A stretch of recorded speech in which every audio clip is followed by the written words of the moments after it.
Yeah. First, let me say something about Freakin' Candy's book. I do not recommend that book. Prefer that no one ever read it. It's only marginally better than Percy Graves' work. Criticisms of his 16 Crucified Saviors, which you can find at the secular web, apply almost as much to Freakin' Candy. Their research is on key parts shoddy, and their source citations minimal and problematic. There's no way to know when they've gotten something right or wrong without redoing all their research, which makes their book useless. And that's the same complaint I had against Graves' book. To figure out what's in there that's even correct, you have to completely redo the whole work, and why even read the book if you're just going to do all the work yourself anyway? Well, I've done a count recently of 1,200 sources on the resurrection, everything published since 1975 in German, French, and English. And I went back and I looked how many of these scholars who hold university chairs, for example, how many of them who are not Christians, who do not hold to the resurrection, how many of them would say that in any way the mystery gods are a potential inspiration for Christianity? And I can count the number of skeptics on one hand. I can count them on one hand out of 1,200 scholars. It is true that accounts exist of pagan gods who rose from the dead. However, none of these predate Christianity. None of them are contemporary with Jesus. In fact, the first doesn't occur until Adonis, one of the pagan gods, and he is about 150. Now, the religion of Adonis is much older than Christianity. It predates Jesus. But the part about Adonis coming back from the dead postdates Jesus by about 120 years. And he's the earliest. So, who's copying who if we're going to say someone's copying?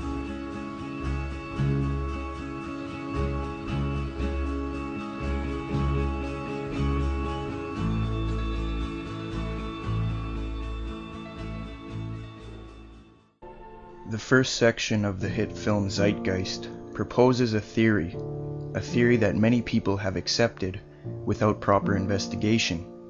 This theory is as follows. An ancient brotherhood assembled the Old and New Testament based on astrotheology and pagan myth. This theory purports that the historical Jesus didn't actually exist, but was an assemblage of pagan deities and astrological symbology. This film is going to thoroughly refute the theory and put it to rest once and for all. Before we begin though, you must realize that the Zeitgeist view is a real minority view. I contacted the noted scholar Mike Lacona to get his conclusion on the belief Zeitgeist offers. His response is as follows.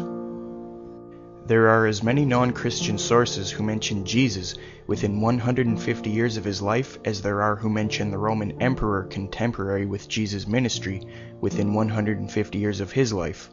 Those who propose that Jesus never existed must reasonably account for these sources, while those who try to believe their arguments are reasonable, they have not convinced many. In fact, I am not aware of a single widely respected scholar in the world who holds the position that Jesus never existed. Even critical atheist scholars such as Richard Carrier and Dr. Bob Price have rejected Zeitgeist sources such as Acharya S.'s The Christ Conspiracy and Percy Graves' 16 Crucified Saviors. As Dr. Bob Price remarks, she is quick to state as bald fact what turn out to be, once one chases down her sources, either wild speculation or complex inference from a chain of complicated data open to many interpretations. One of the most intriguing claims made repeatedly in these books is that among the mythical predecessors of Jesus as a crucified god were the Buddha, the blue-skinned Krishna, and Dionysus. Is there any basis to these claims which Murdoch just drops like a ton of bricks? Again, she does not explain where they come from, much less why no available book on Buddha, Krishna, or Dionysus contains a crucifixion account. When Murdoch speaks of the Christ Conspiracy, she means it. She really believes that people got together and cooked up early Christianity like a network sitcom. Richard Carrier states, the world's 16 crucified saviors, or Christianity before Christ, is unreliable, but no comprehensive critique exists. Most scholars immediately recognize many of his findings as unsupported and dismiss Graves as useless. Graves often does not distinguish his opinions and theories from what his sources and evidence actually state. Graves does little or no source analysis or formal textual criticism. Now that you have a brief understanding of what Christian and non-Christian scholars think of Zeitgeist, let's examine the film's claims of these supposed similarities to Jesus. They first bring up Horus. Now, December 25th is of no relevance because the New Testament does not mention the date. Most scholars hold that Jesus was born in the spring. It wasn't until halfway through the 4th century that December 25th was added by the Roman Catholic Church. This says nothing about Christian origins because Christianity was around for roughly 300 years already. Moreover, nowhere in the Egyptian record does it specify the birth date of Horus, son of Isis and Osiris. Mere speculation is offered for the birth date of the other Horuses. There is no evidence that Isis was a virgin in the myth. The onus of proof is on Zeitgeist. Seth dismembered Osiris, then Isis put his dead body back together and had intercourse with it. In some versions, she used a handmade phallus since she wasn't able to find that part of her husband, so it was not a virgin birth. In the original story it says, quote, "She drew from him his essence according to a hymn to Osiris and the legend of the origin of Horus. Since she drew from him his essence or sperm, there is no virgin birth." As Egyptian scholar Richard Wilkinson remarks, through her magic, Isis revivified the sexual member of Osiris and became pregnant by him, eventually giving birth to their child Horus, unquote. And as Francois Dunand urges, quote, "After having sexual intercourse, in the form of a bird, with the dead god she restored to life, she gave birth," unquote. This does not constitute as a parallel if you know the New Testament.